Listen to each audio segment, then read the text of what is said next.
Buat t-shirt gambar boreh. Apa tahu mana.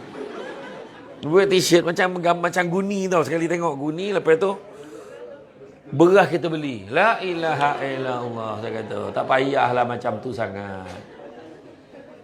Tu belum cerita lagi ada orang boreh dia beli tapi duit bini bagi.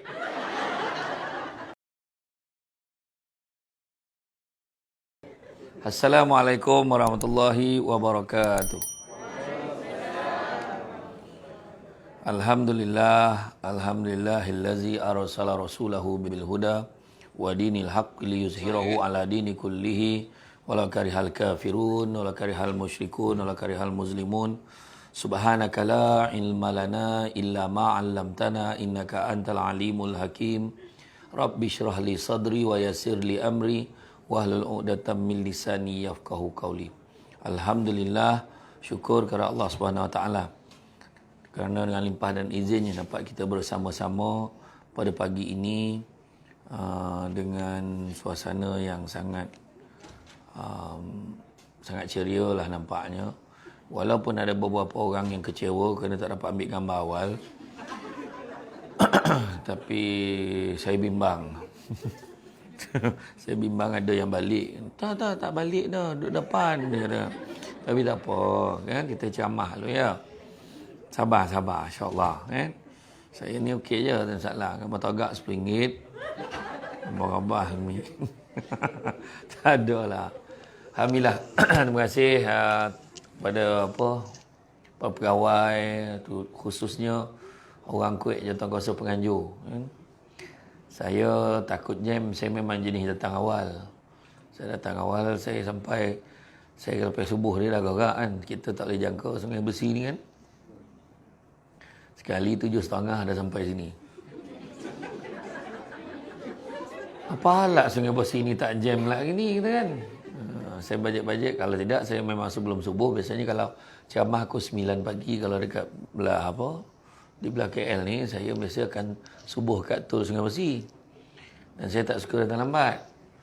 Jadi tadi saya pergilah breakfast kat Bukit Aman dulu. Kan? Ada bukan dalam Bukit Aman lah, kat luar tu. Kan? Kat luar tu yang dekat, ada medan selera kat luar tu. Lepas tu pukul 9 dia datang kan. Alhamdulillah syukur sebab ni kali pertama saya datang parlimen. Selepas saya sumpah lu, ayat kan. Cerita tak mengalah kan. Jadi alhamdulillah syukur kepada Allah SWT. Ini adalah satu, sekarang ni banyak betul kesedaran kan, kesadaran di kalangan masyarakat. Sebab tak macam dulu. Dulu kalau orang berlumba-lumba, orang kalau berlumba-lumba lah kan, kalau berlumba-lumba apa? Berlumba-lumba buat ceramah Ramadan ni, dah masuk Ramadan baru buat. Dulu. Tapi sekarang alhamdulillah semua orang prepare awal. Saya selalu bawa contoh ni kan, bawa contoh lah kan. Kalau kita tengok orang pergi ke pergi nak servis kereta kan, kebanyakannya kereta interkontinental lah, kereta luar kan. Sekarang ni kereta Malaysia pun dia dah tanya dah dekat pusat servis tu, nak flash dulu tak dia kata. Dia kata nak flash dulu tak. Orang perempuan dia berkarut muka tu.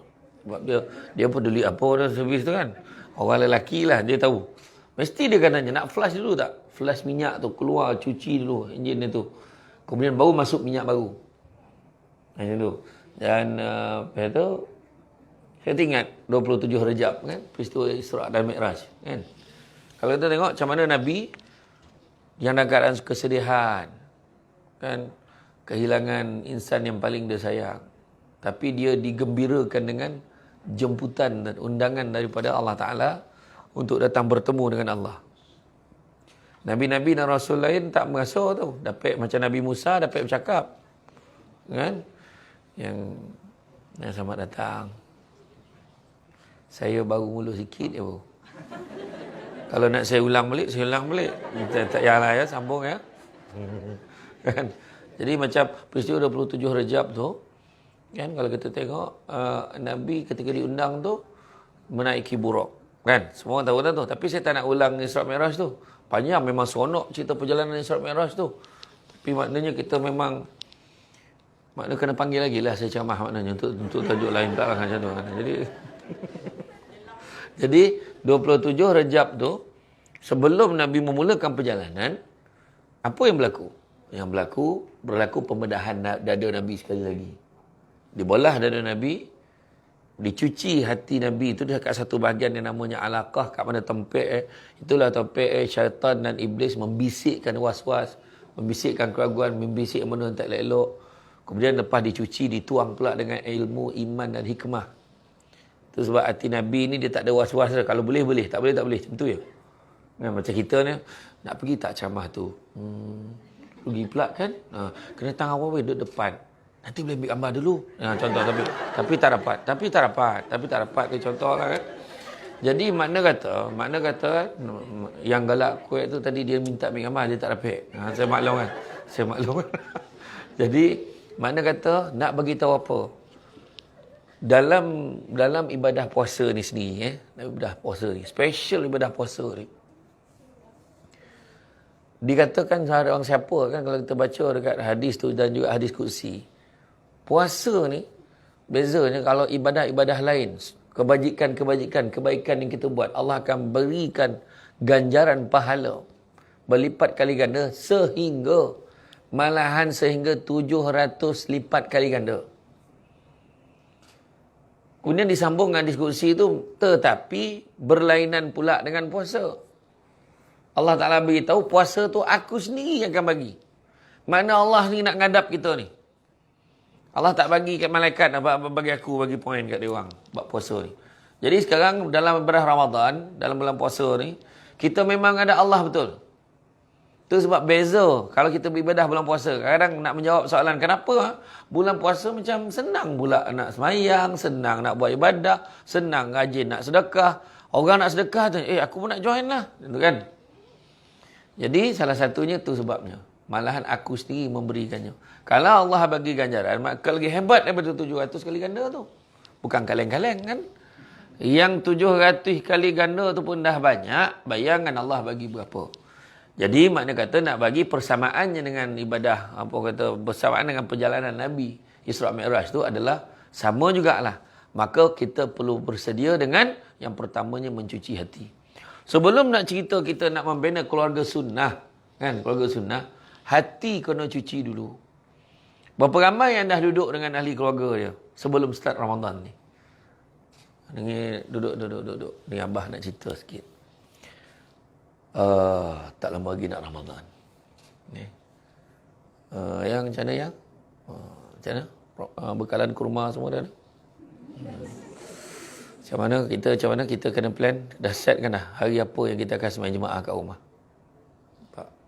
Hari apa yang kita akan tarawih di rumah. Kita letak paling kurang abang nak empat kali paling kurang. Okey bang? Catat minit. Kan? Yang anak Along macam mana? Apa Along nak? Ada apa-apa minta? Itulah kalau boleh Along tak nak lah. Syik-syik lauk. Syik-syik lauk tu je. Dia kata kan. Kita puasa tau, bukan makan tau, puasa. Jadi perbincangan tu persediaan.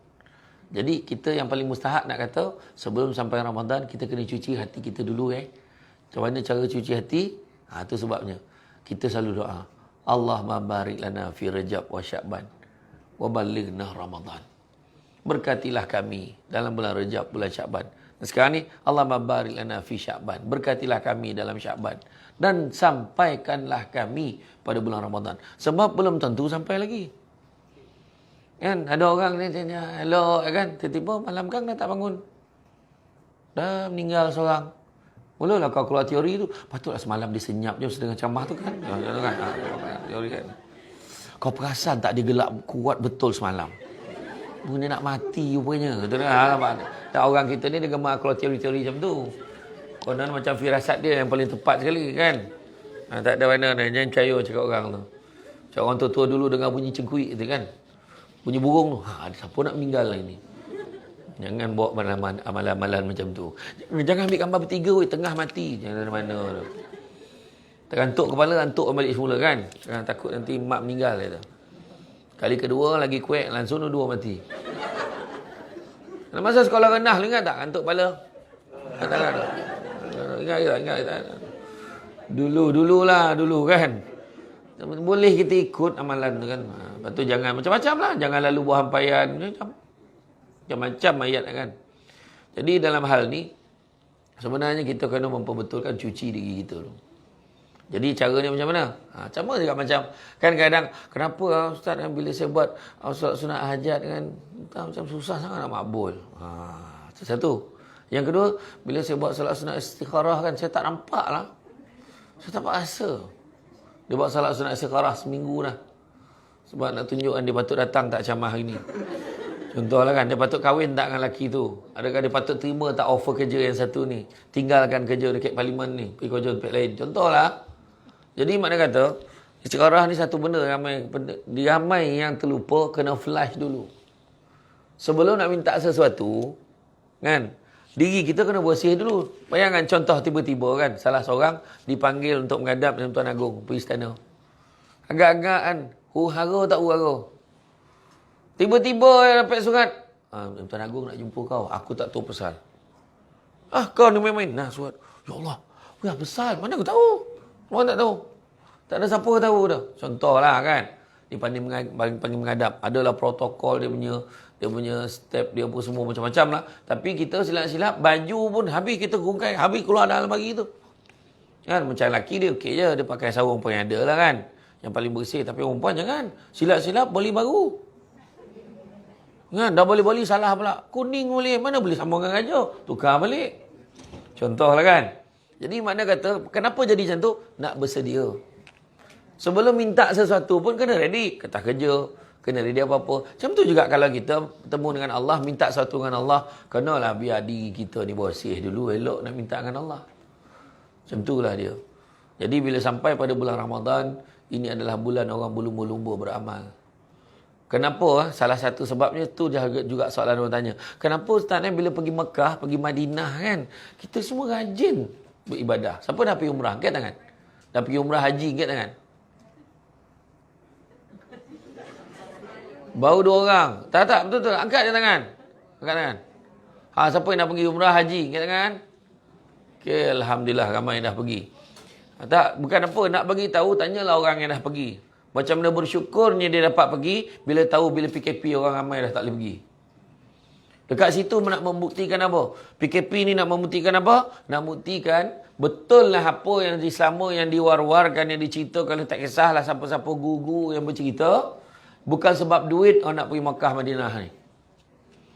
Bila Allah Ta'ala izin, dapatlah pergi. Ada orang tu tak ada duit. Macam kawan mak saya dulu kat kampung. Rupa-rupanya mak saya yang geng-geng mengaji, dia geng berjanji marhaban dia. Kumpul duit setiap bulan, RM50 sebulan. Kumpul ahli-ahli dia, 50, 100, 51 terpulang.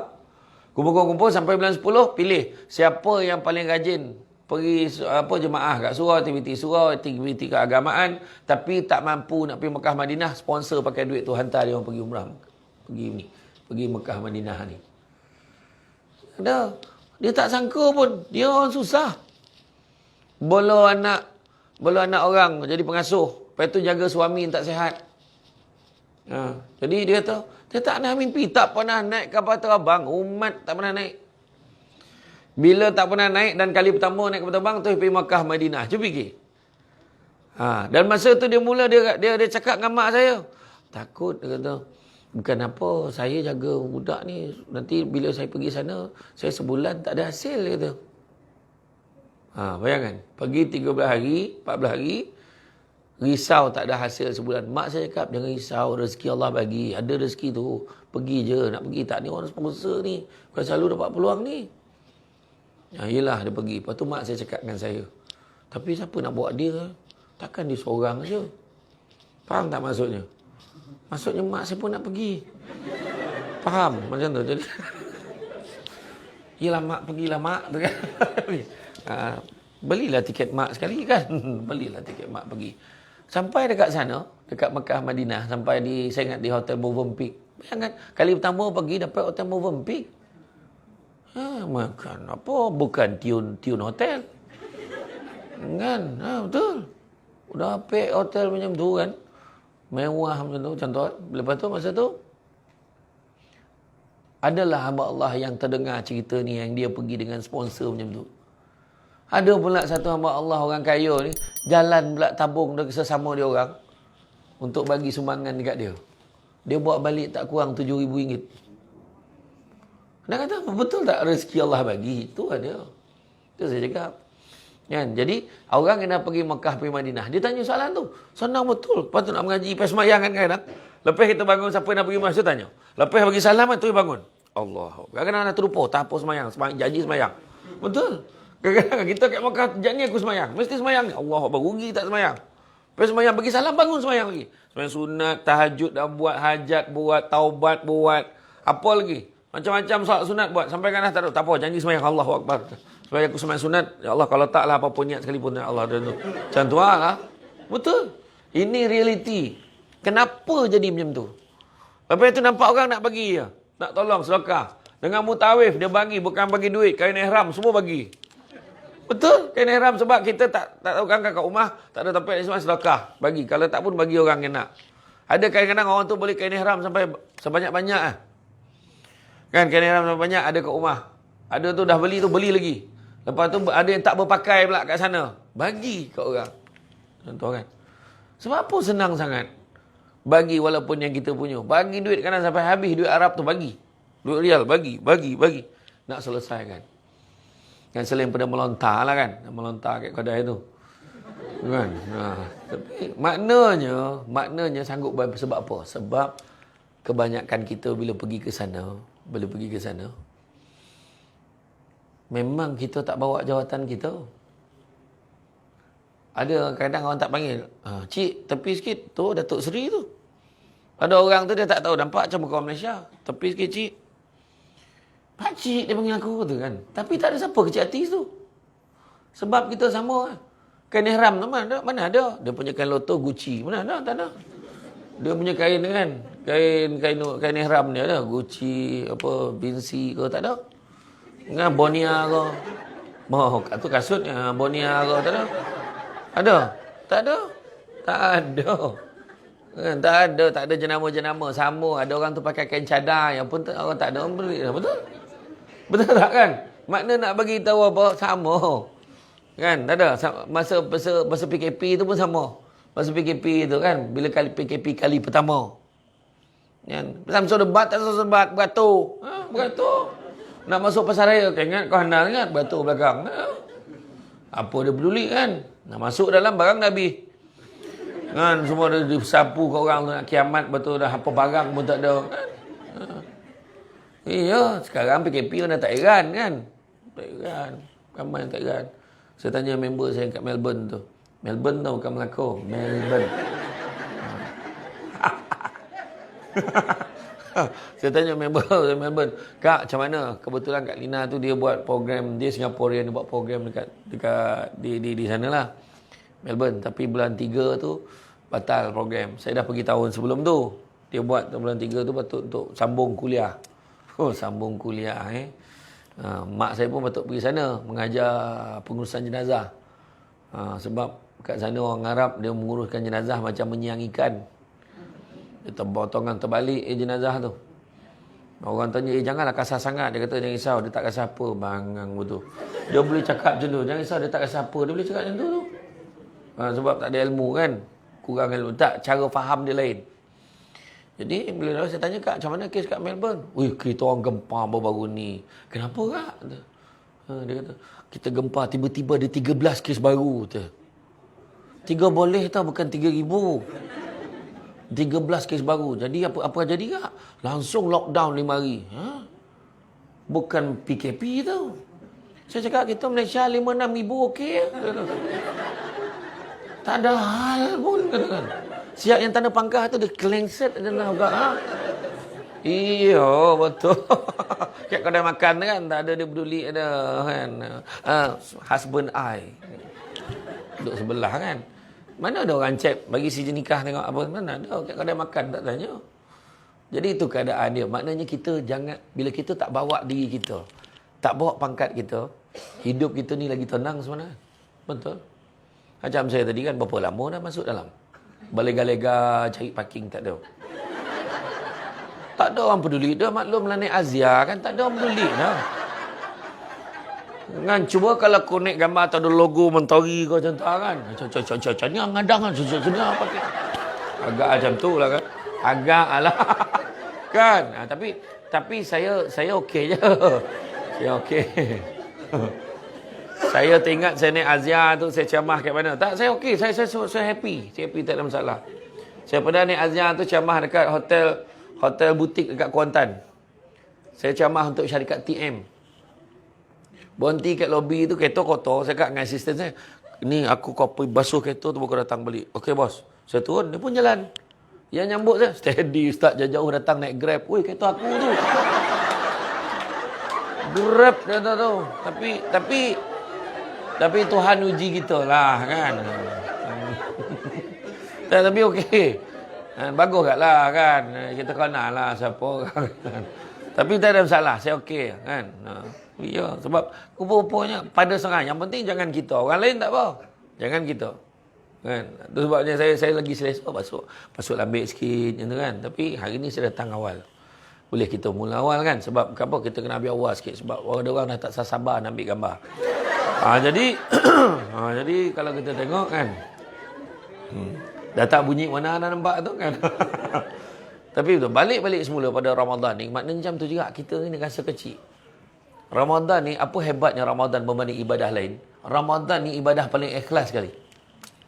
Kenapa lah Ramadan paling ikhlas? Sebab ibadah-ibadah lain nampak perbuatan. Puasa, mana nak nampak puasa?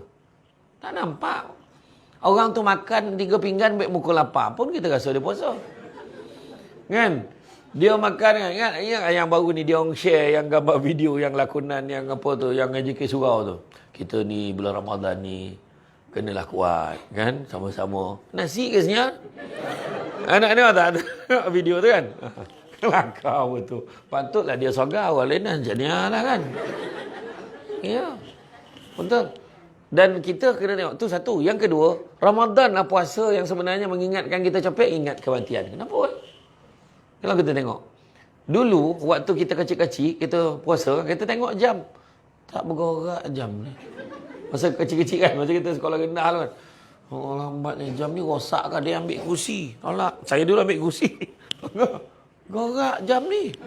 Saat dah berbunyi lah. Lepas tu bila masuk sekolah menengah, dah pandangkan kawan, dah ada BFF kan. Best friend forever kan. Kan masa tu dah mula dah sibuk dengan aktiviti hari-hari, kita cakap, cepat dia berbuka. Tapi lambatnya nak raya. Tapi hari ni cuba tengok kita. Saya tengok kita hari ni. Macam mana keadaan? Kita hari ni, macam baru hari tu yang puasa. Nak puasa balik. Tu tandanya apa? Ayat kau. Tandanya cepat masa berlalu. Itu kau menghuraikan apa yang aku cakap. Maknanya tu tandanya memang kita dah dekat dengan kematian. Manusia ni sebenarnya dia ada, menurut ulama terdahulu, dia kata ada 99 perangkap kematian untuk manusia ni. Dekat highway, bom, accident, kita terlepas. Satu perangkap terlepas. Kita sikit lagi. Terjun dekat dalam apa, kita terjun dekat dalam apa sungai kan. Kita yang timbul, yang lain tak timbul. Terlepas satu lagi. Rupanya dia termasuk dalam pusar air. Lemas, meninggal. Kan, kita keluar. Seminit kita keluar, pap, bangunan terbakar. Trip. Ramai yang terkorban. Kita selamat sebab kita keluar seminit awal. Terlepas satu lagi perangkap kematian. Tapi manusia tak akan terlepas satu perangkap kematian. Iaitu perangkap usia tua. Itu tak ada lagi dah. Dia akan balik semula, dia akan apa. Cuba tarik nafas. Aku rasa sempat 100 tahun lagi. Tak ada. Tak ada siapa boleh ukur. Tinggal 30 tahun lagi weh. Tak ada. Tak ada. Sebab kita tak boleh tahu. Kadang-kadang kita elok, tiba petang sakit dada, meninggal. Kan? Kadang tercakit sudu, meninggal. Dengan bini menjoget, abang! Dia mati. Contohkan. So, bini ramai menjoget kan. Bukan orang sini lah. Kan? Bukan orang sini lah. Orang tempat lain. Yang lelaki pun saya tak tahan. Berhenti-berhenti lah orang lelaki. Sampai buat t-shirt. Buat t-shirt gambar boreh. Apa tahu mana. Buat t-shirt macam guni tau. Sekali tengok guni. Lepas tu, beras kita beli. La ilaha illallah. Saya kata, tak payahlah macam tu sangat. Itu belum cerita lagi ada orang boreh dia beli tapi duit bini bagi. Oh bangang betul. Tak payahlah, tak payah. Kita lelaki, kita firm. Macam tu. Tegas. Kan? Dia bukan takut bini lah, tapi bini menakutkan. Dia jangan terpedaya ya. Tak, Ustaz dah sarapan belum? Makan main lagi kau. Punya lembut, makan dulu Oh. Sampai rumah dia buka tu, dah pergi mandi. Hilang karakter dia, hilang. Tu orang perempuan tu. Orang lelaki dia macam ni kan. Orang lelaki dia macam tu lah dia main rumah kan. Yang nampak menung macam tu lah kat rumah. Ya. Betul. Nak, tapi itulah dia kan. Tapi bila sabar. Makna tu bawa-bawa tu kan. Saya cakap benda tu betul. Iya. Tapi bila kita cerita balik tentang bagaimanakah Ramadan ini sebenarnya mendidik kita. Dia paling ikhlas sebab tak nampak. Kita nampak ni nampak sama aja. Jadi makna betul-betul ikhlas lah. Puasa tu sendiri nak jaga. Bawa kereta. Kan? Menurun kan parlimen. Menurun. Berguling-guling pula air jagung malam tadi tak sampai minum. Kaki gerak. Berhenti kat jalan nak pergi Taman Botani tu, ikut jalan belakang tu, kereta tak banyak mana. Berhenti situ. Pandang side mirror, pandang belakang. Lepas tu tengok, kereta tak ada lalu. Depan tak ada kereta. Buka, minum je capek. Sebelum mana lalu. Tapi kita buat nak? Kita tak buat. Kita tak buat sebab kita sendiri tahu. Allah tak nak nampak. Tak ada rugi puasa aku. Paling tidak tu ayat dia. Kan? Buka, orang lelaki, buka peti ais. Nampak cendol malam tadi. Sojuk pula tu. Allah Ta'ala izinkan pula pada ketika itu anak pergi sekolah, bini pergi pasar. Hanya kita. Apa yang harus kau lakukan? Dia siap cendol untuk terkeluar mi dia tu. Soalannya apakah? Apakah? Kan? Saya ajar cara dia. Ambil cendol tu, capek-capek, hirup, jangan tinggal selai. Berap. Lepas tu basuh, cuci, tangkup, letak kat sinki. Jangan risau. Orang perempuan makhluk yang Allah jadikan, dia perasan apa benda tak ada dalam peti ais tu. Aku tak tahu pasal. Dalam penuh peti ais dia boleh tanya. Bukan ada cendol ke tadi? Nampak? Apa hal ya Allah Akbar? Kan? Jadi, saya ajar cara jawab macam ni. Abang tadi buka, abang nak tengok, dah tahu yang pergi pasar. Abang nak tengok apa barang tak ada. Bila buka, tertangkup cendol tu. Tumpah. Abang cepat cuci, abang lap. Takut semut kan. Abang kutip min semua, abang dah buang siap dah. Jawab macam tu. Bila saya ajar ni. Ya? Tapi kita buat tak? Tak buat. Sebab apa tak buat? Sebab Allah Ta'ala nampak. Kan? Itu sebabnya kalau kita tengok kan dalam bulan Ramadan ni sebenarnya mendidik kita jadi ikhlas. Tengok puasa kita puasa yang macam mana, kategori macam mana. Ni sebelum ni belum masuk lagi cerita membina keluarga sunnah ni, baru diri sendiri ni. Panjang camah ni. Tolong kunci pintu tu. Kan. Tak apa saya faham. Sekarang ni cabaran kan. Bukan senang. Kalau siapa nak tidur, tidurlah.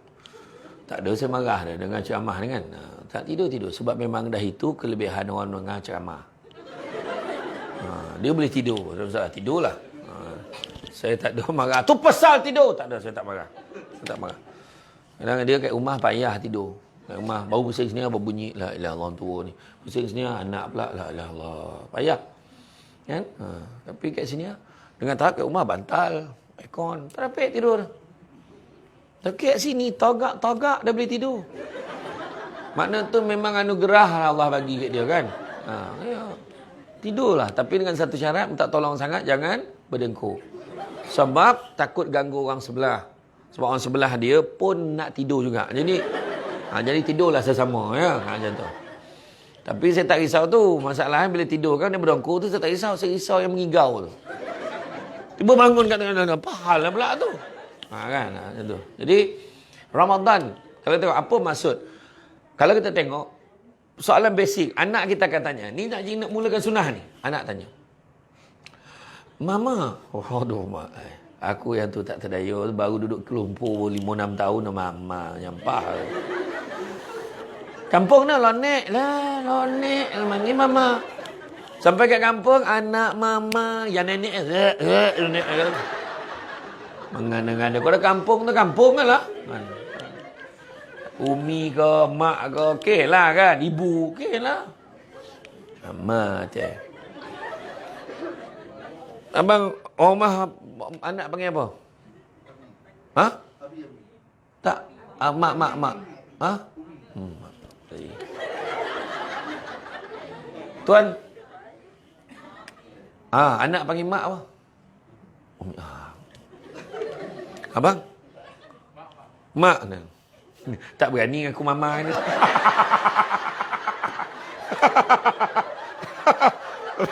Betul lah, betul. Okay, steady. Tapi ada juga yang mak dia mama, yang abah tapi abah ya. Ada. Kan? Macam saya abah ya, senang dan orang kampung kan. You can take Syamsul out from Negeri Sembilan, but you cannot take Negeri Sembilan out from Syamsul. Sorry memang tak. Macam tu kan. Tak kisahlah. Mama, kenapa kita kena puasa Anak tanya. Tu soalan cepu emas tu. Kenapa kita kena puasa? Apa jawapan popular yang korang bagi kat anak? Cakap,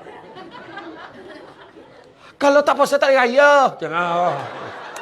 Itulah jawapan kan. La ilah, tolonglah. Budak sekarang bukan macam dulu tahu. Kan? Budak sekarang bukan macam dulu. Budak sekarang dia membaca, dia belajar kelas pagi potang tau, ada kelas agama potang. Dulu saya cakap, siapa yang puasa sekadar menahan lapar dan dahaga, makan dan minum, dan perkara membatalkan puasa, itu standard puasa budak darjah 2. Dah tak boleh pakai dah ayat tu sebab budak darjah 2 pun sembahyang puasa semua. Macam mana nak cakap? Jadi, kenapa kita kena puasa? Macam ni lah nak. Dah semua puasa, kau puasa je lah. Kau tak nak jawab. Kau tak membantu anak kau tau. Macam ayah dia relax je. Ayah, kenapa kita kena puasa? Pergi tanya mak kau. Tu ayah relax tu. Tu ayah relax tu kan. Apa sebab kena puasa? Dah senyap. Asal tanya koma. Darah tak jalan, oksigen nak baik ke otak. Tadi golak elok kan. Kenapa kita kena puasa? Paling copek, kita paling tepat nak kena jawab dengan anak yang tersayang. Ni mama nak beritahu, kita kena puasa sebab Allah suruh. Allah perintahkan. Masa bila? Budak ni masalah soalan berangkai, kau tahu. Sekarang dengar ceramah kerana Allah suruh. Macam tu je. Budak-budak tak mahu macam tu. Bila? Teringat ada satu. Dia ada anak kecil. Dia dah pencen. Tapi anak dia tu baru balik sekolah rendah. Sekolah agama petang. Ayah dah pencen. Dia balik. Assalamualaikum. Salam. Dah balik dah anak ayah ni. Daripada mana? Kelapa Dua Ain. Mana Ain? Kau belajar dengan siapa? Ustazah Jamilah. Oh, Ustazah cantik tu. Tu kata. Dia kata, hari ni belajar pasal apa? Cik ayah lipat sahabat. Hari ni belajar apa? Hari ni belajar pasal malaikat. Malaikat apa belajar? Malaikat Jibril. Ayah nak tanya, Jibril buat apa? Jibril menurunkan wahyu kepada Nabi Muhammad SAW. Bagus. Pandai anak ayah. Sambung je sahabat. Tapi kan? Tengok. Dah soalan dah sampai. Ya, tapi lepas Nabi Muhammad kan dah tak ada Nabi lagi dah kan? Betul? Lepas tu dah tak ada wahyu kan? Habis kan Jibril buat apa? Hara bapak tu. Kau pergi tanya ayah kau. Pergi tanya mak kau. Mungkin mak kau ada jawapan. Mak dengar pula. Mak copek sampai pinggan. Buat basuh pinggan. Mak bising pergi lah tanya kau. Tak sampai tanya. Ayah fikir apa benda nak jawab. Budak-budak tak kepandaiannya. Ya, cakap lah ya. Ayah pun agak orang, dia lipet soal khabar. Ayah kau nak beritahu dengan kau.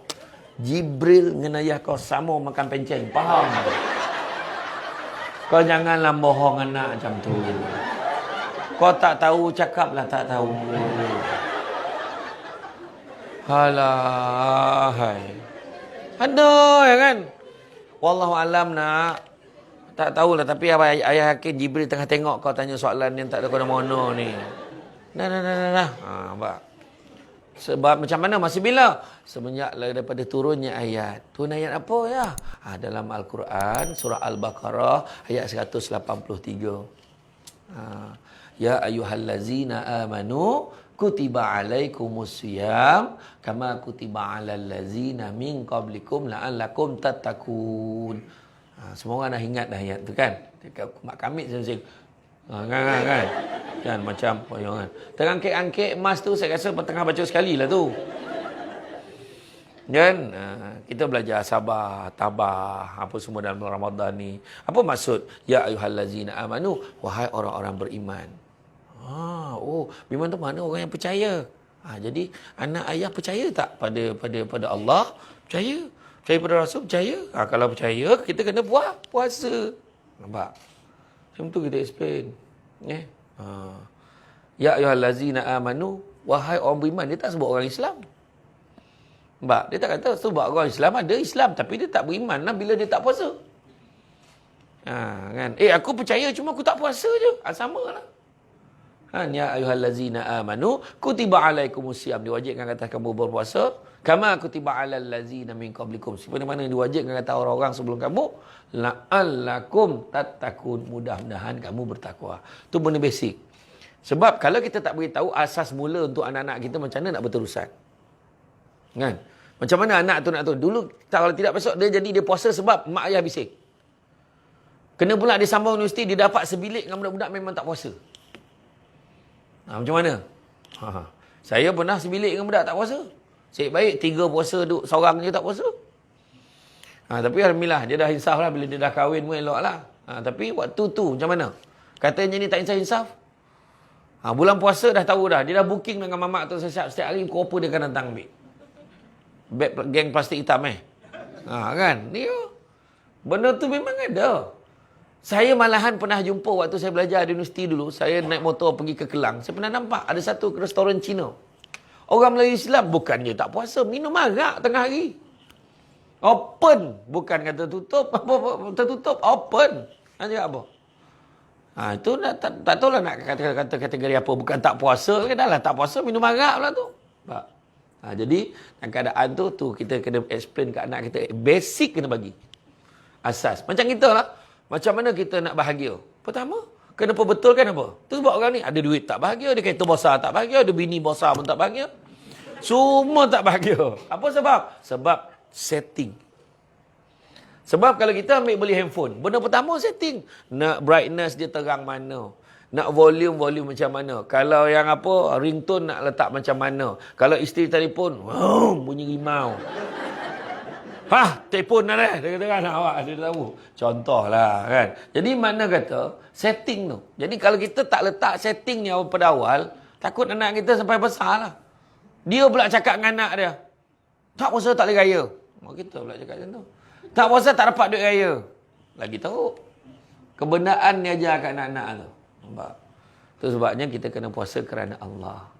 Lillahi ta'ala. Berapa ramai orang yang tak dapat puasa kerana Allah. Nikah pun tak kerana Allah. Dalam 2-3 minggu ni. Jangan risau. Ni minggu ni pun ada kena kahwin gini. Mesti mengawan. Tak nyompet-nyompet dah. Puasa kan. Tapi tak apalah. Kita akur lah kan. Kita kena terima hakikat tu. Kan. Yang ni lofa bukan milik kita. Contohlah. Tak ramai lelaki kecewa nampak tu kan. Sabar. Kan sabar. Kita doakan baik-baik je. Kan.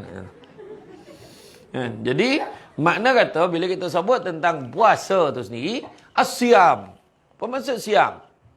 Ada orang cakap siam maksud Thailand. Kan? Tapi bukan tu. Asyam maksudnya dari segi bahasa menahan diri daripada berpergian pada satu tempat ke tempat yang lain. Tapi dari segi istilahnya macam mana?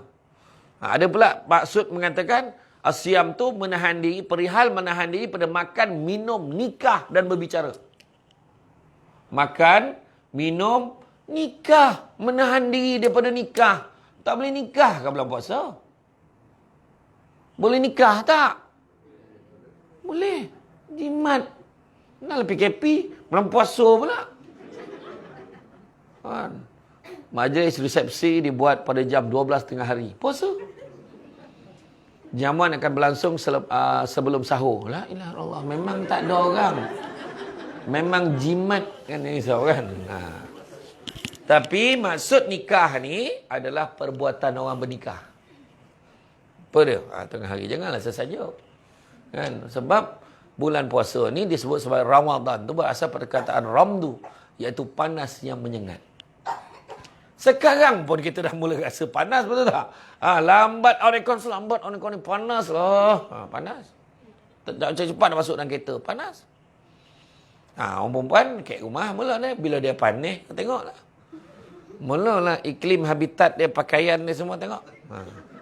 Kemban bulan lain tak kemban. Panasnya bang, ya Allah. Panas. Suami kat sofa tu, Allah. Dia bukan kira tua muda tu. Dia bulan puasa ni, nafsu ni bila dia datang dia tak kira tua. Dia nampak tiang elektrik pun nampak perempuan. Jangan main-main. Tu sebab tapi maksud lengkap dia menahan diri pada makan dan minum dan perkara-perkara yang membatalkan puasa dari terbit fajar sampailah terbenam matahari kerana Allah. Itu penting. Makna komplit dia. Tapi kita nak kerja takwa.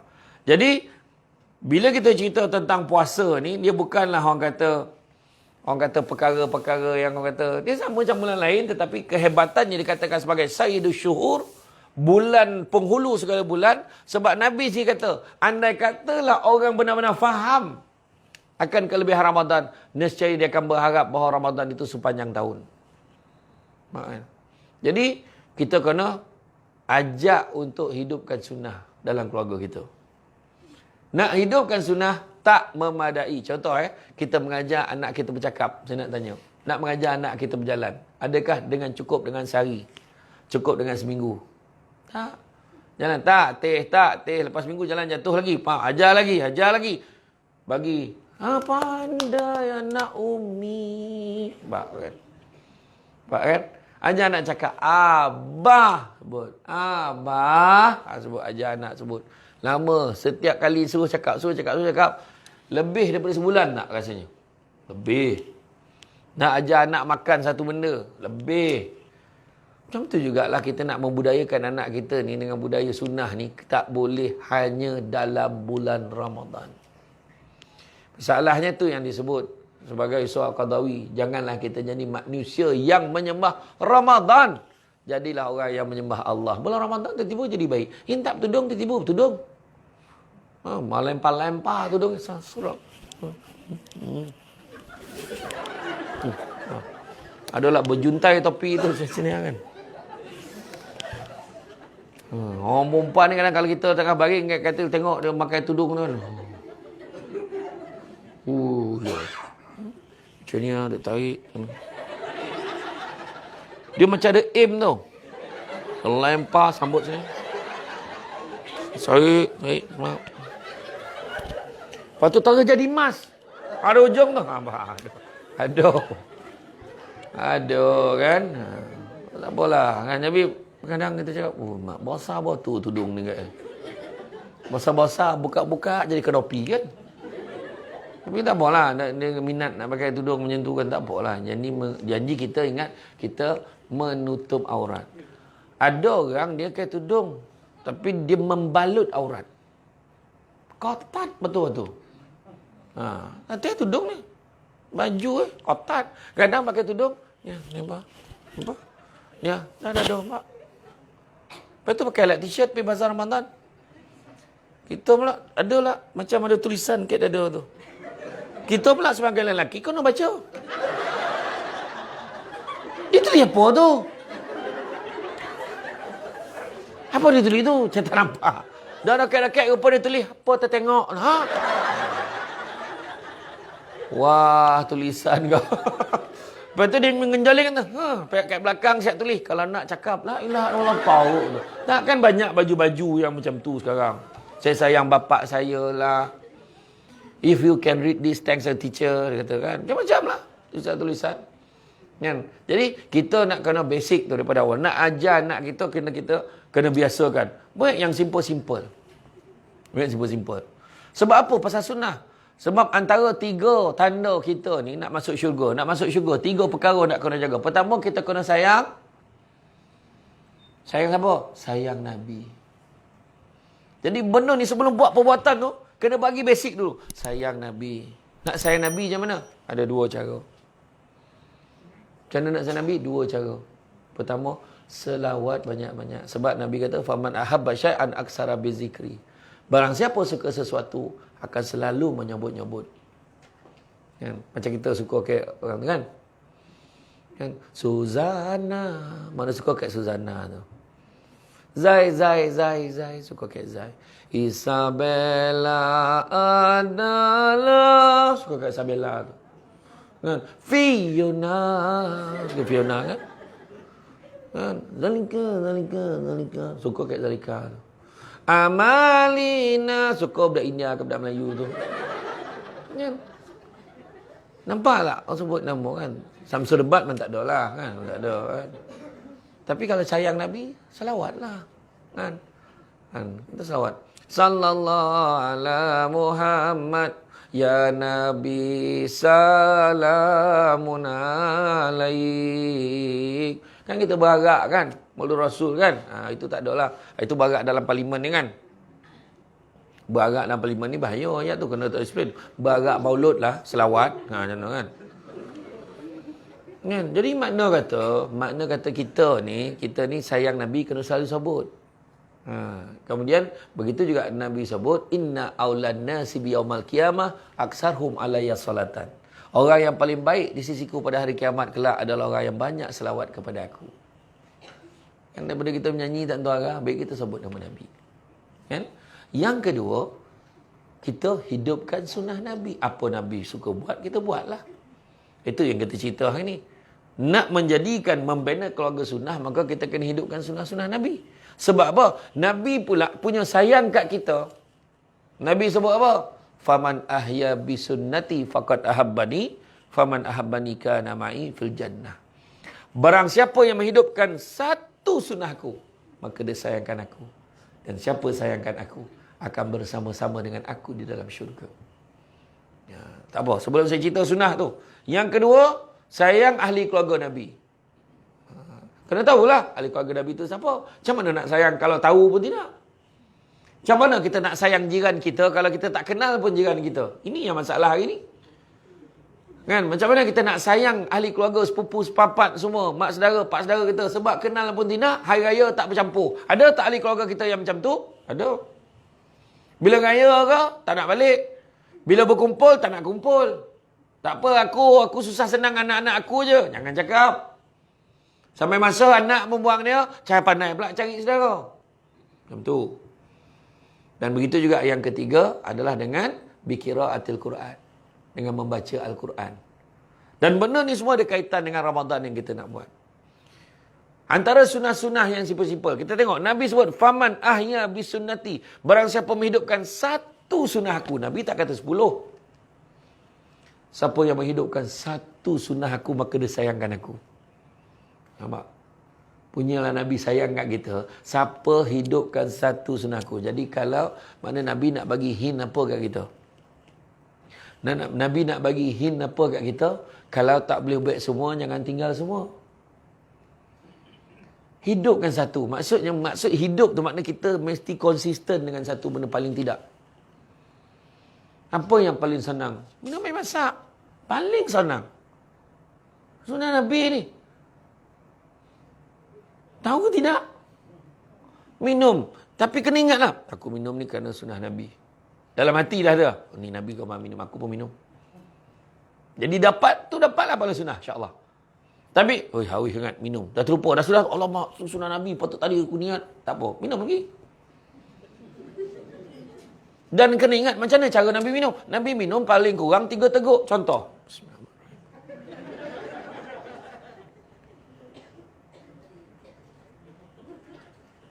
Paling kurang. Lebih tak apa. Nampak tertib dia. Nampak tak? Tapi kalau minum macam ni,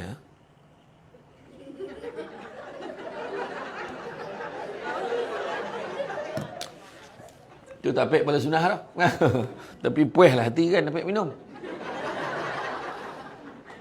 Jadi mana kata, benda senang-senang. Buah tamar. Sekarang sibuk dah buah tamar, kurma. Semua nak cari kurma ajwa. Kan? InsyaAllah. Kurma Syamsul Lebat hari ni siap. Kurma ajwa Musagharah SD. Syamsul Lebat. Dia saiz dia tak besar sangat. Ngam tak ajwa. Tapi kategori yang bila kita makan tak cukup nak lagi macam tu. Bolehlah amal yang 7 biji setiap hari. Yang nama Nabi sebut, siapa yang mengamalkan 7 biji buah tamar setiap hari akan dijauhkan padanya penyakit keracunan. Termasuklah sihir. Ni bukan promote tau, lebih kurang. Berapa harga? Berapa harga? Orang perempuan dia capek tanya berapa harga. Dia kata setengah kilo 55 saja. Memang tak dapat kat luar harga macam tu dah. Ya? Dalam parlimen pun tak pek harga macam tu. InsyaAllah kalau saya bawa, pek lah harga tu. Tapi hari ni belum siap lagi lah. Hari ni baru semalam baru sampai kurma ni dengan kotak dia. Sebab saya tak nak kotak yang orang buka, orang buang. Saya tak nak. Saya nak biar dia boleh slide keluar, orang tu boleh simpan balik kotak tu cantik. Saya nak macam tu. Kan? Ini bukan promo tau. Tak. Lebih kurang. Jadi, mana kata buah kurma pun sunnah Nabi. Nabi makan angka ganjil. Bilangan ganjil, kita makan dengan anak kita. Tapi bulan puasa tu lah bapak. Kurma dululah. Bapak punya marah, Pak. Masalahnya bulan puasa je. Bulan puasa je. Bulan lain tak. Bulan puasa bukan main ni. Kurma dululah sunnah. Habis bulan puasa, buah tamar, kotak dengan usup-usup hilang. Usup tayub. Oh ni lambik betul lah. Usup mana lah dia kan? Yusuf Tayo. Faham? Okey. Kan? Iyo kan. Masalahnya kita kena amal hari-hari. Sebenarnya siapa yang nak diet tu paling bagus sekali. Betul. Dia nak diet memang tu ya. Buah tamar. Niat nak diet tu kena betul. Aku nak diet ni Allah supaya nak ringankan badan aku supaya mudah beribadah pada engkau. Betul? Iyo. Saya ni pun nampak tinggi. Tinggi Ustaz ni, masalah tinggi. Badan pun dah naik, berat dah. Itulah, ya Allah, tak tahu Ustaz. Berat saya dah lebih 100 kilo sekarang. 105 dah. Hari tu dah turun dah. Ada makan tak apa ni? Tu lah tu, marah. Ada makan. Kita tak boleh menghampakan tetamu. Tuan rumah dah siap kan? Kesian, kena makan. Jangan kesian, makan betul-betul. Tapi betul, siapa yang nak kurus betul. Siapa yang betul-betul nak cepat turunkan berat badan dia selepas bulan Ramadan, ada 4 benda. Kita kena berhenti makan benda-benda putih. Nasi, gula, susu, tepung. Stop kan tu. Nasi, gula, susu, tepung. 2 minggu dah turun. Percaya kat saya. Nasi, susah. Aku dengar tu. Aku dengar kau cakap. Kau ingat aku tak dengar? Dengar. Tadi saya lalu bukan saya tak dengar. Tinggi. Dengar. Aku buat tak kerti je. Lepas tu kat luar sini, dia cakap dah, dia kata hantar siapa pun dia tak nak ambil gambar. Dengar. Itu masalah kau tak boleh suruh. Syamsul Lebat ni telinga dia tangkap. Itu masalah dia. Kan? Tak betul, nasi, gula, susu, tepung. Memang paling susah nasi. Tapi nasi tu kalau lepas kita stop lepas 2 minggu badan kita dah rasa okey dah. Kadang takkan nasi makan mi je. Mi tepung. Dan ambil lauk je. Kan? Jadi saya last makan nasi pagi tadi. Mana belum mula lagi lah. Tapi dulu saya pernah buat memang jadi. Lepas tu lagi masa saya pergi gym kan, instruktor beritahu TV Hijrah bayar saya 12 sesi. Sampai dah buat 4. Buat 4. Yang lain tu masa tu dah start sibuk ceramah kan. 4. Yang 4 tu pun yang saya buat tu dah 4 tahun lepas. Dia memang pagi. Sebenarnya kalau betul-betul siapa yang betul-betul nak diet ni saya bagi guide lah Ni bagi, pertama beli salad dengan apple hijau. Potong-potong, campur-campurkan, packing kan.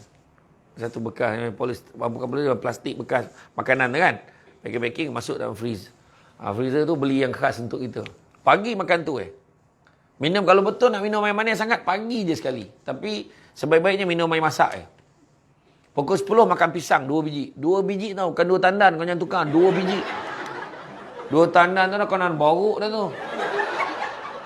Pukul pukul 12, masa saya dulu pukul 12 atau waktu rehat break tengah hari, saya pergi gym. Masa tu lah buat yang light-light je. Bukannya buat yang beria sangat pun. Memang masa tu macam orang pantang bersalin keluar tu, tangan macam mana. Memang habis kerja kita tak pernah exercise, tu masalah dia. Lepas tu pukul 2 sampai pukul 6, pukul 2 sampai pukul 6 baru kita loading balik. Makan itu pun ayam dengan ikan yang dibakar saja. Malam lepas lepas pukul 6, kalau lapar lagi nak makan, makan buah yang dapat lepas ceramah tu. Kadang cenderati biasanya dapat buah kan, macam tu. Tapi betul. Tu je makan buah saja, tapi jangan makan benda-benda berat dah. Itu je disiplin dia. 2 minggu. Dia bukannya yang kita berlari kayuh basikal daripada letaklah jauh sangat daripada KL ni sampai Kedah. Taklah, maknanya dia sebenarnya yang penting kontrol makan. Saya buat lah, memang berkesan lah. InsyaAllah. Saya cakap dengan mak saya, makan macam ni, tengah hari macam ni. Mak saya kata apa? Kau berhentilah jadi orang. Dia kata, mak saya cakap macam tu kan. Saya kalau cheat yang tak boleh elak, rumah mak saya lah. Sampai sekuali isi goreng saya boleh habis tu. Dahsyat. Sedap mak kita ni masak kan. Jadi, sahur. First, sunnah yang paling simple kena jaga. Sahur. Sahur ni mustahak. Sebab Nabi kata, bersahurlah kalian kerana dalam sahur itu, dalam makanan sahur itu ada keberkatan. Hadis riwayat Bukhari. Dan hadis lain berkata, janganlah sekali makan sahur adalah makanan yang barakah, jangan sekali-kali kalian tinggalkan. Dalam riwayat lain, makan sahur adalah makanan yang barakah, jangan sekali-kali kalian tinggalkan walaupun hanya seteguk air. Makan sahur makanan yang barakah, jangan sekali-kali kalian tinggalkan kerana sesungguhnya Allah dan malaikat berselawat ke atas orang yang bersahur. Maknanya bila banyak hadis ni, banyak peringatan Nabi bagi, penting sahur ni. Tolonglah. Ada setengah orang dia dengan selamba dia cakap, memang tak sahur, tapi okey je puasa. Dia bukan masalah kau okey tak okey, masalah Nabi suruh. Kan? Kita nak tanda selesai Nabi, apa Nabi buat, kita buat. Lepas tu kena jaga-jaga. Memang Nabi kalau ikutkan disunatkan melewatkan sahur, mengawalkan berbuka. Melewatkan sahur bukan pukul 8 tu breakfast. Mengawalkan berbuka bukan pukul 4 tu high tea. Jadi makna kata, contohnya waktu imsak pukul 5.55 katakan. Jadi kita mungkin 5.30 tu dah start makan. Jangan 5.54, apa benda kau nak makan? Tak sampai. Saya ceramah dekat Bukit Aman. Dengan Abang Samsul Agau, 2 Samsul. Ini cerita 2 tahun, 3 tahun lepas. Ada seorang anggota polis ni. Baguslah soalan tu. Saya nak tanya, saya baru kahwin. Lepas tu kita bersama, kan? Tiba-tiba azan, macam mana? Macam tu lah dia tanya. Macam tu lah. Abang Samsul Agau pula, tapi soalan tu bagus sebab memang benda tu reality. Kan? Abang Samsul Agau, suruh dia jawab. Oh pula, kau lagi lama kahwin, kau lah jawab. Kan?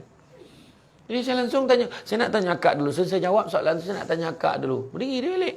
Saya nak tanya akak, waktu azan tu sedang ke dah sudah? Itu soalan fakta nak kena tahu. Kalau dah sudah, akak bangun, masuk bilik air, mandi, akak solat macam biasa, puasa terus. Tak ada masalah. Okey. Tapi kalau sedang, Allahu Akbar, berhenti. Macam tu. Stop! Macam tu. Bagi signal. Berhenti terus. Kemudian puasa macam biasa. Solat, mandi, semua puasa macam biasa. Jangan pula Allahu Akbar. Sikit lagi. Jangan. Jangan ya. Tolong jangan. Nak ni betul ni. Saya cakap kadang, tak apalah kita habiskan. Dia kata. Tak boleh. Tak golak pula. Cakap betul ni. Lepas tu tanya soalan yang sama. Setiap tahun tanya soalan yang sama pada penceramah yang berbeza, mengharapkan jawapan yang berbeza. Kau take down metal tak? La ilaha illallah. Kalau setakat nak bersih-bersihkan, boleh. Nak bersihkan. Tengok kat cermin. Bersih boleh. Ni iyalah, sesungguhnya aku berpuasa. Berkorak-korak hidung dah. Pi bazar Ramadan melambai tu hidung terus. Orang yang berniaga tu. Bersihkan abang. Aku puasa. Dia tu. Jangan jam tu. Dia pagi tadi basah. Selemo. Tengah hari dah kering panih pula. Yang ayah pula. Jangan korek hidung kau tu. Puasa tak? Semua bah. Dah tersumbat lubang hidung semalam. Pakai hidung semalam lagi. Kawan tu pakai lah. Sorik betul hidup. Potong tolalap pula dah dua-dua belah tertutup. Abang tu. Pakai mulut kau. Apa benda yang macam tu? Bersih tak ada masalah. Yang tak boleh tu kau korek tu sampai hilang mata hitam. Punya feeling tu sedar nampak mata putih ya. Dah tu tak boleh lah. Faham tak kan tu? Faham? Kan. Apa kau golak sampai adui tu maknanya kau teringat yang kau buat tu kan. Betul. Ya? Sahur sahur. Lepas tu soalan orang tanya, sahur tu okey ustaz, apa masalahnya ustaz kan? Satu lagi macam mana? Kalau makan, tengah makan, anak kita makan lagi. Ni imsak ni. Imsak bukannya waktu berhenti. Tapi sebaiknya berhentilah supaya bagi gap masa kita nak subuh pula. Ni ramai dah makan cepat, nak tidur balik. Jangan. Ada yang tak habis golak ni. Tak betul. Jangan ya, imsak tu bukan waktu berhenti. Lepas tu bila azan, Allahu Akbar. Kalau tengah kunyah, habiskan yang dalam mulut tu. Faham? Tapi janganlah dia menghabis tu dikunyah. Sampai pejabat tak habis ni. Yang ada kat mulut masa tu habiskan. Cepat-cepat telan. Dah, habis. Macam tu. Anak tengah makan. Dia tengah kunyah lado. Allah, berhenti. Lado, bah. Padah bila nak minum. Malam kau minum. La ilaha illallah. Merah muka budak tu pasal. Dia budak. Bagilah. Dia minum cepat-cepat. Dah. Sebab kita pada ketika itu, dalam keadaan masa tu, kita fikir tak apalah. Mungkin waktu subuh tu kan, ada yang ni cepat, yang lambat sikit. Tak apalah masa tu. Tak apa habiskan. Habis yang tu je tau. Jangan pertama halang-halang. Nasi tu ada lagi kan. Jangan tu. Tapi kebanyakan bila sahur orang tak makan banyak. Tu pun orang tanya, Ustaz, macam mana kita kalau kita makan makanan barakah, makan banyak. Masalahnya sahur. Kebanyakan orang kalau sahur ni Allah, dia dah macam dia di alam lain tau. Dia cakap pun macam separa sedai. Macam orang bola dapat ubek bius ni lah ke hospital. Hai. Dah marah. Sakit apa budak ni? Abah macam tu. Dah. Jadul lah. Yang anak anak pun tak faham. Abah cakap apa? Betul tak? Masing-masing makan muka macam nak kena tinju. Yang mak bangun awal, mak fresh. Awak cakap apa ni? Kan? Betul tak?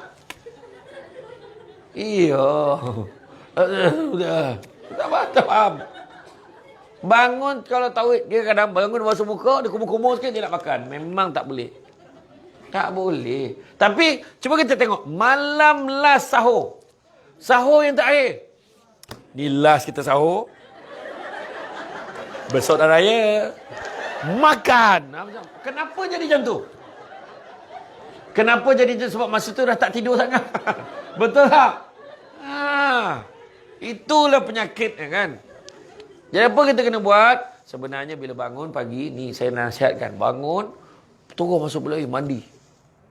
Kumur-kumur betul, gosok gigi. Mandi macam mandi biasa. Lepas tu keluar, ambil wuduk, solat dulu 2 rakaat. Relax je solat. Lepas bagi salam, tengoklah paut berbunyi macam mana. Assalamualaikum. Ui, apa dah, pergi makan. Macam mana selera, macam mana siang, macam tu lah kita makan. Barulah tenaga. Saya paling tak boleh lupa arwah nenek saya lah. Kita orang ni 9 mengiwan lah. Bertambah makan sahur. Kita orang pun, Wan, tambah lagi Wan. Asal banyak nalak. Tambah gitu. Ni bukan kutuk Wan sendiri ni, puji. Nenek tu boleh makan bertambah. Orang tua-tua ni makan banyak. Dia dulu memang pagi memang nasi sajuk. Nasi malam tadi tu kan. Makan. Letak pula kuah kan. Kuah apa? Kuah daging salai dengan ubi tu. Tak terlayu. Saja bagi idea kan. Tapi betul. Jadi makan sahur. Kemudian yang kedua, memperbanyakkan doa. Memperbanyakkan doa. Ud'uni istajib lakum. Aku dah doa ya Allah tapi tak pernah makbul. Kita ingat 3 perkara. Pertama, Allah Ta'ala akan bagi macam mana kita minta. Pertama. Yang kedua, Allah Ta'ala tak bagi macam kita minta. Rupanya Allah bagi lagi baik lagi. Dan yang ketiga, Allah tak bagi atas dunia. Akhirat besok Allah simpankan untuk kita. Jadi antara 3 tu. Jadi sangka baik dengan Allah. Doa ya Allah. Dan antara waktu yang dimakbulkan doa adalah pada waktu koma dia balik. Waktu bila? Waktu berbuka puasa. Waktu nak berbuka tu doa boleh makbul. Ayah terdengar. Antara waktu ni makbulkan adalah pada waktu berbuka puasa. Bapa bantai doa berpanjang. Dia maksud macam ni lah. Allahu Akbar. Samina Allahumma laka sumna bika amanna wa laka aslamna wa ala sika aftarna bi rahmatika ya rahimin wa barik lana fi ma razaqtana wa qina azabana alhamdulillah alamin. Yang isteri ni, amin ya Allah, aku naklah beg baru tahun ni ya Allah. Contohlah, contoh dalam hati ni pun tak apa. Allah Taala Maha mendengar. Waktu tu minta. Ini ya Allah. Macam doa majlis rasmi kerajaan. A'udzubillahi minasyaitonir rajim. Bismillahirrahmanirrahim. Ya Allah, Engkaulah yang Maha Pengasih lagi Maha Penyayang. Kami bersyukur atas rezekimu ya Allah. Yang anak nengok Tafufah ni bila lah boleh makan. Halah Tafufah. Yang bini mampu habah ni. Setengah jam nak akhirnya walhamdulillahirabbil alamin al-Fatihah. Anu lagi. Anak dah hirup lantak lah pasal Fatihah lah. Tak iyalah, jangan melengah-lengahkan. Jangan melengah-lengahkan. Kan? Dia kalau boleh Allahu Akbar, Allahumma lakasumna bika amna, tak adalah, tapi ada pula. Allahu Akbar, jarak standby nak makan dulu. Dia nak makan rasa sikit dulu, nak buka puasa dulu. Dia nak ambil yang paling awal. Boleh, masalah dah, tapi dia dengar Bilal tu. Standby.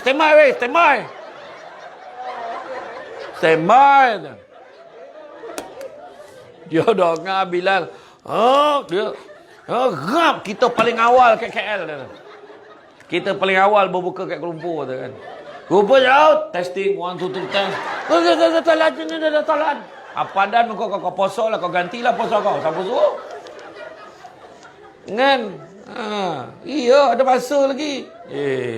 Kan? Macam arwah abah saya dulu, memang kalau buka puasa, memang Nabi sebut, janganlah sekali-kali kalian jangan sekali-kali kalian mendahulukan solat daripada makan pada waktu berbuka. Tapi jangan mendahulukan solat, kita kena makan, tapi tak dalam makan semakan-makannya. Kan?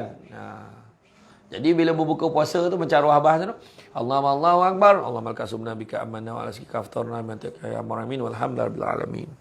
Lepas tu abah saya makan buah tamak, abah saya minum, lepas tu pergi semayang. Kita orang pun ada yang ikut. Saya pun sampai sekarang solat dulu. Dah solat tapi tak payah doa panjang, macam biasa je. Sebenarnya biasa keluar cepat-cepat makan. Habiskan cepat, ambil sekadaran untuk tenaga kita nak tarawih lepas ni. Kenapa kena makan cepat? Sebab ada gap, relax dulu. Maghrib dah sudah, kita boleh rehat. Kan? Tapi kalau kita makan buah tamak, minum air masak, kita solat dulu, menyebabkan solat kita tak khusyuk, baik makan. Allahu Akbar, terdengar bunyi serup. Sup. Dia terdengar bunyi orang menyodot siput sadut kat dapur tu. Habislah siput ni, aduh. Halah. Ada lagi tak siput tu? Apa salah cakap dengan Umar, yang abang nak solat dulu ni, simpankan sikit siapa tu. Banyak bang. Abang jangan risau, saya simpankan. Macam tu lah, kan. Banyakkan doa. Daripada Abdullah bin Amr radhiyallahu anhu berkata, bahawa Nabi SAW bersabda, sesungguhnya bagi orang yang berpuasa itu, ketika dia berbuka, doanya tidak akan ditolak. Hadis riwayat Ibnu Majah. Maknanya doa. Jangan putus asa. Ya Allah, tetapkanlah suamiku agar terus memandang kepadaku. Esok tu dilunggah pagar tu naik motor. Memang kena tengok kau ya. Enggaklah kan. Kan doa elok lah, doa elok kan. Korang masalahnya nengok drama tapi kau tak apply. Tengok drama romantik tapi korang tak ada romantik pun. Drama apa tu? Raimah Tanpa Rahim kan. Dah habis Oh, pujaan nanti kanda pun dah habis tak? Sekarang apa drama? Apa dia? Tak sempurna menyintaimu. Mana tengoklah. Saya nak confirm dia. Tak apalah. Yang ketiga, bersedekah, memberi makan orang yang berbuka. Sedekah. Nabi SAW adalah seorang insan yang pemurah. Malahan disebutkan barang siapa yang memberikan makanan berbuka pada orang berpuasa, maka baginya pahala seperti orang berpuasa tersebut, tanpa mengurangkan pahala orang tu sedikit pun. Kan? Itu sebabnya orang berebut-rebut kan. Macam nak buka puasa kan, kita buat maju buka puasa, semua berebut, ambil salah satu. Dia nak pahala tu. Nampak tak? Kau nak pahala kan? Tak payahlah sound dia macam tu. Bagilah apa yang kau boleh bagi. Itu sebab contoh kat luar sana sekarang. Tuan-tuan keluar kan. Ada sahabat saya daripada Yayasan Budi Ihsan Malaysia. Saya, Datuk Kazim, Datuk Badli Shah, Datuk Nafizah Musa, Ustaz Ilyas dan Ustaz Jafri Mahmudi. Kami semua jadi inilah duta untuk korban di Afrika dan dalam negara. Maknanya korban luar negara, mana setiap bahagian yang kita ambil tu, dalam negara pun kita bagi. Paling tidak bagi je nama dulu. Kemudian dia akan call. Transfer kemudian pun tak apa. Sebab korban belum lagi kan. Tapi bagi nama pada hari ni. Besok masa bulan puasa transfer. Mudah-mudahan ada rezeki kan.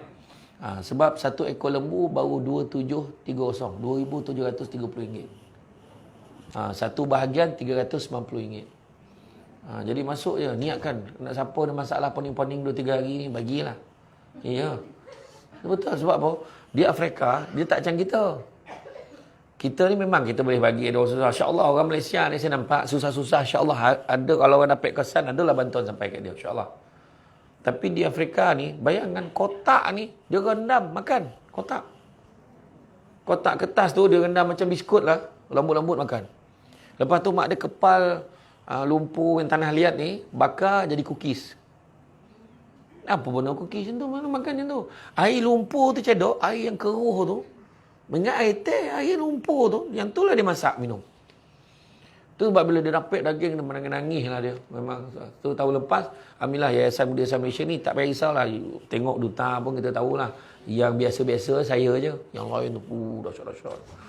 Kan? Yang mana alhamdulillah Yayasan Budi Ihsan Malaysia dah dapat pelantikan sebagai wakil tunggal untuk menguruskan korban dekat sana. Datuk Bat cakap saya, Ustaz, kita pergilah. Rasa-rasa kalau kita pergi bro, confirm kita paling handsome ni, dia kata. Dia kata, lambatlah. Ni Afrika ni, bila kita bagi yang bagusnya, Rwanda, Mali, Chad, Kongo, Nigeria, semua yang memang rantau Afrika tau. Dan memang kita direct deal dengan mufti Afrika. Jangan risau. Kan? Masuk je. Mana yang belum buat kekah tu, masuk je. Niatkan masuk satu bahagian kekah, buat je. Bagi nama dulu, tak apa. Lepas tu siapa yang ambil seekor, alhamdulillah, yang terbaru, kenal tak Hafiz You? Saudara brother Hafiz You, bos nombor 1 Situ Joy, susu Situ Joy. Siapa yang ambil seekor, dia akan bagi sekotak susu Situ Joy. Dia bagilah macam tu. Jadi kan, ni bukan promote tau, lebih kurang. Cuma kan bagi nama. Ada flyers tak tu? So dia dah sebar dah? Tak bagi dah? So dia dah kan. Okey. Sambung. Jadi makna kata bersedekah bagi. Lepas tu, siapa yang mak ayah dah tak ada, angkat tangan. Salah satulah mak tak ada, ayah tak ada. Okey. Salah satu Nabi ajar kita buat baik kepada, kalau arwah dah tak ada, buat baik pada sahabat-sahabat, teman-teman dia. Kalau ada orang kampung yang macam orang kampung mak kita yang masih hidup, kalau kita ingat dia, kenal dia, Masa ni belilah pesan ataupun telefon siapa yang kat kampung. Kita tak boleh nak kata negeri kata kan. Telefon dengan kampung tu boleh tak? Aku bank in kat kau tolong belikan barang dapur dia, beli ni. Beli Milo, susu. Milo tak boleh sebut. Sebab dia tak taja camah kita. Tak apalah, tak apa. Macam beli Milo, beli susu, kita beli topong, kita beli beras, kita suruh bagi sedekah kat dia. Itu salah satu cara. Nanti sehari sebelum Ramadan, bank in duit mak, duit raya mak. Assalamualaikum mak. Mak, Along dah bank in dah duit raya. Cepatnya kau bagi, belum raya lagi. Mak, bulan Ramadan, pahalanya lebih tau. Habis pagi raya dapat lain. Tu susah tu. Itu yang susah nak jual. Jadi kau simpan sikit. Simpan sikit untuk pagi raya tau. Nanti dia tanya tau. Kan? Jadi sedekah. Sedekah ni sedekah makan. Bagi dekat orang-orang susah, bagi. Kan? Itu sebabnya bila orang cakap pasal sedekah Afrika tadi, korban Afrika, dia cakap, Malaysia ramai lagi susah. Itu sebab kita kata dalam negara dan luar negara. Mana bila kita bagi, contohnya yang satu bahagian 390 tu, kita akan tarik RM10, RM20, tarik untuk bergantung pada berapa ramai yang masuk nanti, kita akan tarik, kita akan sumbang pula untuk korban, untuk asnaf di Malaysia. Itu memang berterusan lah, memang buat lah, insyaAllah. Okay? Bagi nama je, lepas tu nanti dapat sijil, dapat apa, alhamdulillah lah. So, saya tengok proper lah. Saya memang tengok proper. Okay? Kemudian menyegerakan berbuka puasa. Itu saya dah sebut tadi. Saling mengingatkan pada kebaikan. Tu. Contohnya, jangan tunggu jadi penceramah. Tak payah. Kita dengan IG, Assalamualaikum. Tadi saya dengar ceramah pada Ustaz Samsul Bat. Yang ni saya nak share. 2 perkara. Apa dia cakap? Macam mana kalau kita nak masuk syurga? 3 perkara. Sayang Rasul. Kedua, kita kena sayang ahli keluarga Rasul. Dan ketiganya, kita baca Quran. Jadi kita share. Okay, tu je untuk hari ni. Assalamualaikum. Belas. Benda macam tu ya. Ataupun ada ceramah-ceramah tu kita boleh copy link, share. Macam hari ni kan, kita ceramah live dekat kat mana? Facebook. Zoom dekat Zoom. Tu ada link dia keluar Facebook tak? Jadi maknanya kita boleh lah, kita boleh share, kita boleh kongsi dekat dengan orang lain. Macam contoh hari ni kan. Kita tengok kita punya live hari ni. Alhamdulillah sekarang dekat 1000 orang tengok live. Wah. Namanya 311 komen. Assalamualaikum, saya daripada Australia. Saya daripada Pejabat Belia dan Sukan Daerah Jempol pun ada. Nampak? Jadi benda ni di copy pula, dia share dekat orang lain. Jadi mana itulah. Jadi kita pun senang je, bukan susah pun kongsikan kebaikan dengan orang lain. Masalahnya kadang kita fikir nak buat baik ni mesti macam ni, mesti sedekah sampai 50,000. Tak. Sebenarnya buat baik ni khairun nas anfa'uhum minnas, kan kita tak tahu. Kita kadang dekat pejabat kan, kawan-kawan kita, ya Allah macam mana nak buat, tak apa, buat sini file tu tak apa. Aku tahulah nak buat macam mana. Kita tolong dia. Rupanya nak siapkan nak foto state tu, dia prosedur dia kita tahu. Kalau kita biarkan dia kan memang ke laut lah. Kan? Contoh. Jadi mana kata buat kebaikan banyak-banyak. Saling ingatkan pada kebaikan. Kan? Kemudian apa lagi? Tarawih. Tarawih. Jangan tinggal tarawih. Kan? Ni tarawih dah mula dah kan? Bulan puasa ni tarawih kan tak dapat, bulan lain tak dapat. Kan? Boleh ke? Saya mohon kepada Yang Bahagia Datuk supaya diusulkan kepada Parlimen. Yang pihak kami rasa sonok sangat tarawih tahun ni. Mohon lanjutkan sampai Syawal. Memang tak dapat kau cakap lah macam mana pun. Tak dapat nak tarawih Syawal dia kan. Lepas tu ada orang tanya, Ustaz, mana yang elok? Buat 8 ke, 10 ke 20? Sebab di Negeri Sembilan ada 10. Tarawih 10 rakaat. Di Negeri Sembilan bila tarawih 10 rakaat ni dia banyak istighfar di hujung solat. Okay? Kalau yang 20 kan, 20 ada salawat, ada bacaan dia. Ini mana elok? Yang elok jawapannya yang elok buat. Itu yang elok. Kan? Lagi satu, jangan terkojar-kojar. Kadang-kadang, kau jangan, kau tahu tak, ada satu imam terbaik. Kat mana ada surau dia. Dah lah 8. Laju pula tu. Pukul 9 dah siap tahlil, Ya, siap tahlil. Laju tu. Dia kalau boleh nak cek Allahu Akbar. Bismillahirrahmanirrahim. Alhamdulillahirabbil alamin. Arrahmanirrahim. Maliki yaumiddin. Iyyaka na'budu wa iyyaka nasta'in. Ihdinas siratal mustaqim. Siratal ladzina an'amta 'alaihim ghairil maghdubi 'alaihim waladdallin. Amin. Senyum makmum belakang. Bismillahirrahmanirrahim. Alif lam mim. Allahu akbar. Woi, power imam ni. Sebab dia dah dengar pasal imam terpower. Kita kena pergi situ weh. Malam ramai weh. Maknanya semua orang dah tahu ni. Cepat weh, kau tak sempat masuk. Zuak masuk. Yang dia tak tahu, imam tu dah popular, dia dijemput pergi masjid lain. Yang tinggal imam lama. Nurul nampak dengan soft. Allahu Akbar. Yang, weh, betul ke ni surau ni weh? Betul aku dah ramai ni. Bismillahirrahmanirrahim.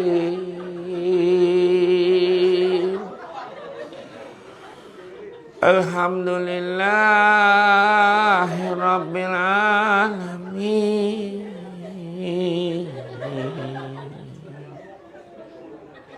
Itu senyap. Arwah tu peranyat orang kata. Ar-Rahmanir-Rahim. Yang dia tadi kompom salah surau. Itu baru isyak. Belum tarawih ni lah. Dia nak balik ramai pula orang. Tak apa, relax je. Relax. Kadang-kadang aku tak mainlah surau ni. Aku pergi masjid. Kat masjid 20 imam Arab Saudi tu. Sekali lepas 8 rakaat dia witir sendiri kat belakang. Ada tak orang macam tu? Ada. Orang tu cerekeh. Adab ikut imam, ikut pada mula sampai habis. Itu adab. Macam kita nak ikut dia, ikutlah sampai habis. Ini separuh jalan tu bukan ikut. Tu numpang. Kena ikut betul-betul. Iya. Dia semayang ni relax-relax je. Kalau kita nak relax, sebelum bila imam dah naik Allahu Akbar, cik dia relax je. Duduk lagi. Ni panas. Satu soft tak bangun lagi ni. Yalah, lambat kan. Tak adalah, maksudnya relax. Allahu Akbar. Okeylah. Kan? Hari tu tahun lepas je tengok apa jadi. Baru tahu kan. Tahun lepas PKP, tak boleh pergi masjid macam. Baru dia tahu berapa helai sejadah ada kat rumah. Tengok je kau. Itu je bang. Itu pun yang abang nak pack ke parlimen buat balik tu. Dia kata. Kan? Kan? Baru tahu. Lepas tu, ada tu baru dia tahu. Barulah dia tahu yang banyak lagi surah dalam Quran tu selain pada surah Al-Ikhlas. Tu surah ni baca kan. Lepas tu barulah dia, ramailah suami yang tak dapat tidur malam raya. Menangis. Menghayati teks khutbah nak dibacakan esok. Alhamdulillah. Kan? Jadi tarawih kemudian tadarus. Kemudian menahan marah, kontrol perasaan marah itu. Hidupkan 2/3 malam. Dan saya nak kongsi yang last kali. Pak Masud nampak atau saya faham lah. Muka-muka sebuah itu saya faham. Satu lagi. Kalau dari segi Lailatul Qadar. Ya, Al-Qadar. Dikatakan malam Al-Qadar ini. Sebab rugi jangan tahu ni jangan lepaskan. Jangan lepaskan. Terutama 10 malam terakhir. Kita 10 malam terakhir tu yang paling payah. Malam pertama memang tak muek surau tu. Tak peranjat tengok siapa orang ni. Siapa muka tak pernah nampak semua tu. Tapi masuk malam kelima boleh. Malam pertama imam tak ada parking tu. Malam pertama imam tak ada parking. Imam datang lambat tak ada parking. Masuk malam kelima boleh. Tak kala lagu raya dah dikumandangkan. Imam boleh parking dalam masjid. Bukan kat luar tu. Jadi 10 malam terakhir buat benda-benda baik. Lepas tu niatkan Allah. Benda baik diizinkan oleh Allah. Niatkan Allah dapat pahala ibadah. Orang perempuan bangun sahur happy je 10 malam terakhir. Ya Allah aku masak ni kerana-Mu ya Allah. Masak kerana-Mu ya Allah. Kena malam tu Al-Qadar. Takkan tak kena satu malam pun. 10 malam buat straight. Walaupun ada orang cakap, aku malam tadi kan Al-Qadar aku jumpa dah. Memang confirm bukan malam tu. Mana ada orang cakap? Kalau orang nampak dia tak cakap tau. Aku nampak pokok tu tumbang macam ni. Pokok tu di BKL ambil angket kata tak? Kata apa? Memang kau nampak potis semalam. Kau berkondok kan. Malah jangan. Dan diamlah. Kalau orang tu dapat, dia tak cakap. kan? Hidupkan 10 malam terakhir. Lepas itu satu cara yang paling mudah, kan, yang biasa saya anjurkan, pergi order, kalau kita rajin masak, kita masak lah. Order je makanan, hantarlah kat balai polis, hantar kat balai bomba, malam tu hantar, lepas ke 12 malam. Untuk bagi sahur kat orang. Itu kononlah malam tu Al-Qadar, mudah-mudahan. Bayangkan, Lailatul Qadri khairum min alfi syahr. Satu malam yang lebih baik daripada 1000 bulan. Bersamaan lebih kurang 83 tahun 4 bulan. Umur kita pun tak sampai banyak tu kadang-kadang. Tetapi satu malam kita boleh settle. Dan dikatakan malam itu bermula daripada selepas kita berbuka tu. Masuk je maghrib sampailah sebelum subuh. So jangan kita sia-siakan. Jadi tuan-tuan dan puan-puan sekalian, itu saja daripada saya. Ada soal jawab ke? Silakan. Ada soalan? Kalau tak nak tanya kat sini, dekat Facebook tu, dekat ruangan apa tu, boleh message, personal message boleh. Syamsul Amri Ismail Official SY. Ataupun dekat YouTube pun boleh tanya. Syamsul Debat TV SY. Subscribe tau dan tekan butang loceng. Iyo, ceramah kita yang malam ni pun akan ada keluar. Tak ada soalan eh?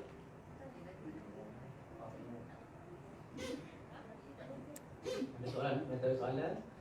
Kita tutup majlis. Jadi saya ni. Ada. Orang yang sama. Itulah satu soalan tu. Itulah. Okey. Silakan.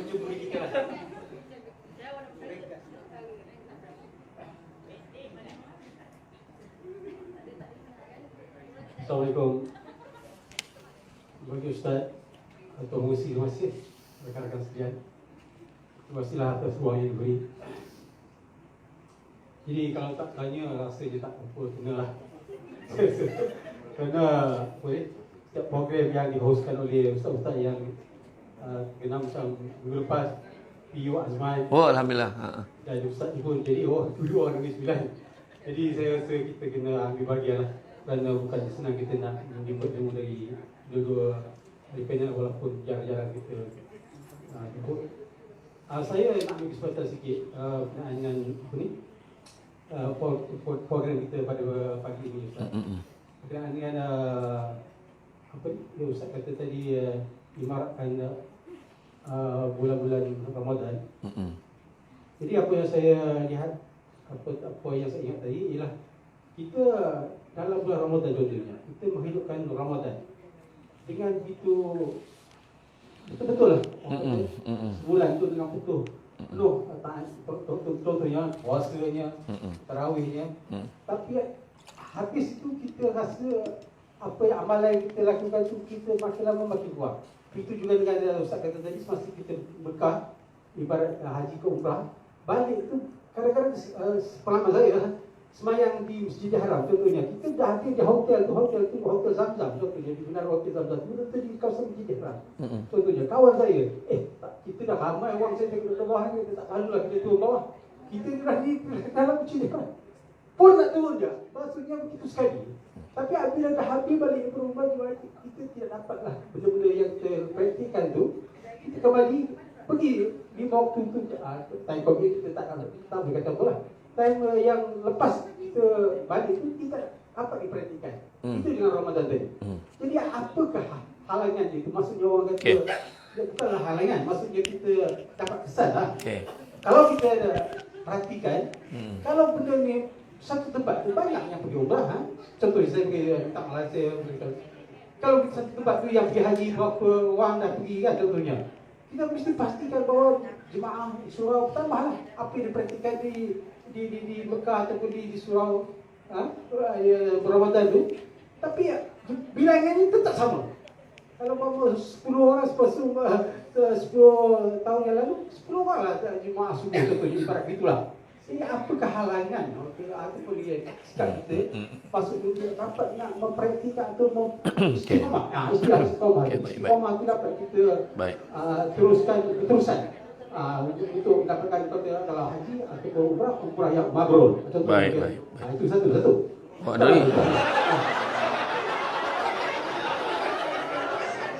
Okey. Ustaz, kalau di dalam Dewan Rakyat dia ada soalan tambahan tu. Tak, tapi saya nampak dia orang memang dah biasa. Kalau okey silakan. Ini kena juga piwak sebab ada orang kita yang Ustaz pun kena kan. Tak apa. Ustaz, Okay. tahu tak, ini soal peribadi sikit kan. Jadi Ustaz ni memang terkenal dengan nama debat tu. Jadi minta maaf, debat ni bagi saya minta maaf kalau nak confirm kata debat tu, Ustaz kena ambil bagian lah untuk jadi calon mana-mana PR Ustaz salah. Jadi tak kira lah, pasti debat kalau kita di mana kumpulan Ustaz ni cakap itu perbahasan bukan debat tu. Okay. Debat dia apa kita cakap orang tu bantah kita balik. Okay. Baik. Debat. Jadi kalau Ustaz jadi calon pada Don kata parlimen, barulah Ustaz debat tu confirm Ustaz. Minta maaf. Terima kasih. Baik, masih. Terima kasih. Dia soalan pendek nak menyampaikan situ lah. Maghrib pun sampai. Soalan yang pertama. Nantilah dulu. Soalan yang pertama tentang macam mana nak istiqamah. Dia apa halangan? Halangan yang boleh ya, kita pergi sini itu tu saya tak urai lah, tapi apa halangan? Rupanya memang disebutkan. Kan Nabi sendiri sebut, dia kata akan tiba masanya nanti umat Islam akan dikerumuni oleh pelbagai bangsa pada seluruh dunia seolah-olah ingin menjamah makanan. Bila tanya kenapa? Sahabat tanya kenapa? Adakah sebab pada ketika itu orang Islam tak ramai? Malahan begitu ramai sekali orang Islam. Tetapi umat Islam ni dilanda penyakit wahan. Kata. Penyakit wahan. Okey, penyakit wahan ni apa?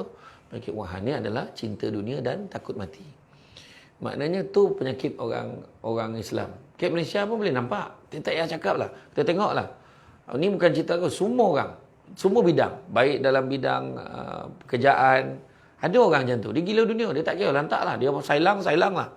Dia boleh burukkan kawan dia dekat bos. Buruk lah. Yang penting dia dapat jawatan tu. Contoh. Ya, macam dekat parlimen pun. Sama ya.